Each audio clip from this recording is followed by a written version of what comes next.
Alright, what's up guys? I'm going to teach you how to make wine today. Alright, wine. So, what we got here, we got a big pot. I like to go ahead and boil my water one time, which I've already done. It's cooling back down. You want that water at around 180, 190 degrees, right? Okay, before you add in your stuff to make your wine with. What we got here for our wine ingredients, got flake corn. You can buy this in 1 pound bags. You can buy it any kind of bag, and you can use not just flake corn. You can use any kind of corn. You can use canned corn, whatever it is. I like to use flake corn because it's already broke up. Those starches are going to break loose. That's why I like to use that. Then we've got our milled barley. Already kind of broke up for us a little bit. Perfect for what we're using. We're using brown sugar today. You can use white sugar. I'm going to use brown sugar for that molasses flavor. All right, we're going to get back up with you here in just a moment.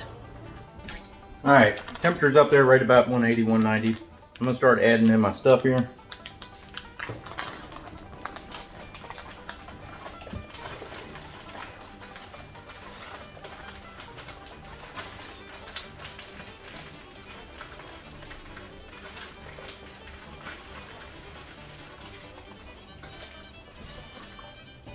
Me personally, always works out good when I do it this way.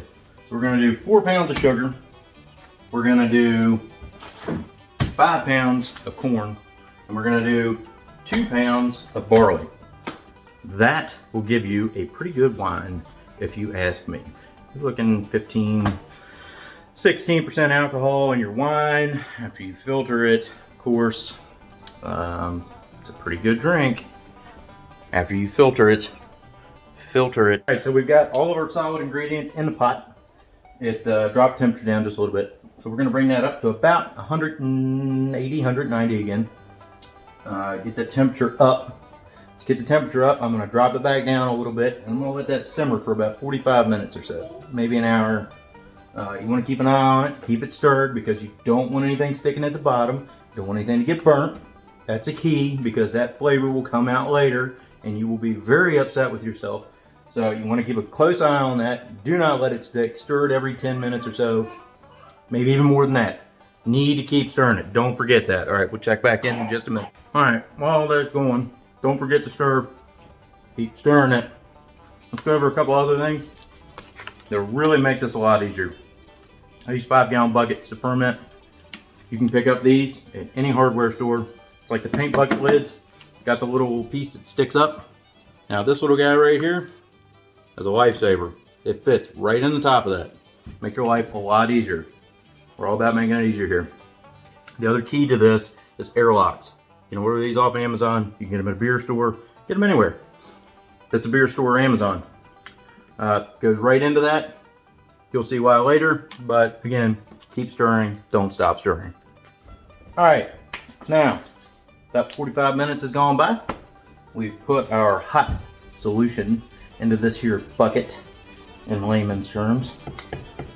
And what we're gonna do is wait for that to cool down. We want that between 70 and 90 degrees for our yeast to catch.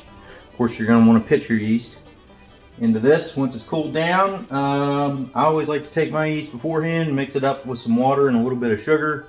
Let that start to bubble. Once that starts to bubble, I'll add it into this. And we are good to go. We'll check back once this is cooled down. All right, temperatures came down to about 70 to 90 degrees. We went ahead and added our yeast. We added that yeast in with a little bit of sugar water to get it started. Added it to it. Now we're gonna go ahead and close it off. Might recommend with your yeast, don't use bread yeast, that's dumb. Get you a good yeast like Red Star. You want something that will withstand the alcohol content of your beer/wine. You need something that's going to hold up to that. Bread yeast is not going to do it. Bread yeast is going to die off really early, and you're going to come out with a low proof beer. So you want to get something like Red Star that'll go up to about 20%, and yeah, you'll be good. So we're going to let that sit for a few minutes, cool down a little bit more before I seal it off, and then we'll get back with you. All right, it's been about 15 minutes since I put the lid on, and as you can see, our airlock's already working.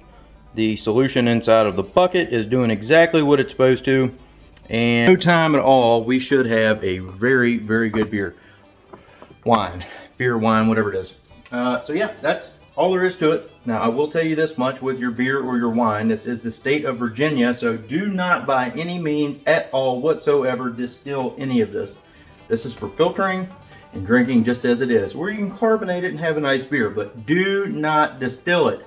I repeat, unless you have the license, which who gets those? Don't distill it. I didn't tell you to distill it. Nobody told you to distill it. Do not distill that, because it will make a really good moonshine that is you're not supposed to do that. So don't do it. Do not distill this. End of story. All right. Happy beer and wine making to you. And hope everything turns out good for you. If you listen to what I said, it should turn out really well. So catch you guys on the next one. Have fun with it. One other thing I almost totally forgot. You probably want to know when this is done too, right? You can get scientific with it and get you a hydrometer and check it. Personally, I'll do it by taste. If that tastes good and sour, you're good to go. If it's not bubbling. If it's still bubbling and it tastes sweet, you're not good to go. If it's not bubbling and it's still sweet, then you effed up somewhere along the way, and you might be able to save it with some more yeast. I don't know. I've never had that problem.